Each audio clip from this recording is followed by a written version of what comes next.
تخيل ان العالم اللي احنا فيه دلوقتي كان ممكن يبقى في مكان تاني خالص، مكان مفهوش شركات كبيرة ولا حد حتى معاه ملايين، لكن برضه مفهوش حرية اقتصادية. القصة دي بدأت بعد الحرب العالمية التانية بين قوتين عظمى، الولايات المتحدة الأمريكية والاتحاد السوفيتي.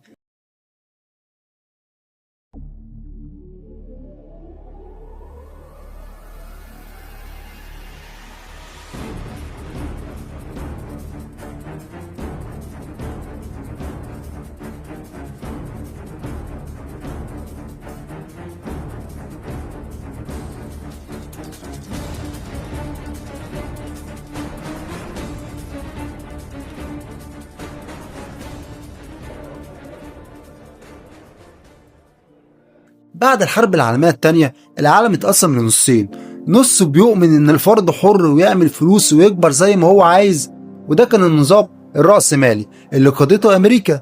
والنص التاني كان بيؤمن ان كل حاجة لازم تبقى ملك للدولة، مفيش ملكية خاصة، مفيش تفاوت طبقي، يا كله غني يا كله فقير، وده كان النظام الشيوعي بقيادة الاتحاد السوفيتي.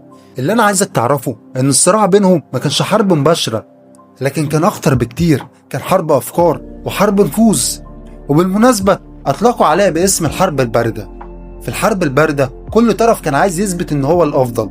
أمريكا كانت بتبني اقتصاد ضخم وشركات كبيرة، والاتحاد السوفيتي كان بيحاول يثبت قوته بالجيش والفضاء.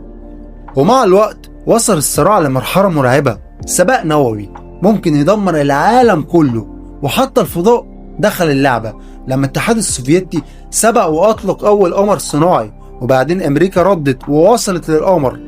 كل واحد كان بيقول اللي أنا الأقوى، لكن مع الوقت بدأت المشاكل تظهر. النظام الشيوعي كان بيعاني من ضعف الإنتاج، اقتصاد بطيء، ونقص في السلع، في حين إن أمريكا كانت بتكبر بسرعة مرعبة من خلال الابتكار والتكنولوجيا، والشركات بتسيطر على العالم لحد ما وصلنا لسنة 1991، اللحظة اللي غيرت التاريخ، انهاء الاتحاد السوفيتي وتفكك لدول صغيرة، والقوة اللي كانت بتنافس أمريكا اختفت. وساعتها العالم أعلن فوز طرف واحد بس، الولايات المتحدة الأمريكية، اللي هي الرأسمالية. والرأسمالي بقى النظام المسيطر على العالم كله، والعالم دخل العصر الجديد. بس السؤال المهم، هل كده الصراع انتهى فعلا؟ ولا احنا بس دخلنا جولة جديدة بأشكال مختلفة؟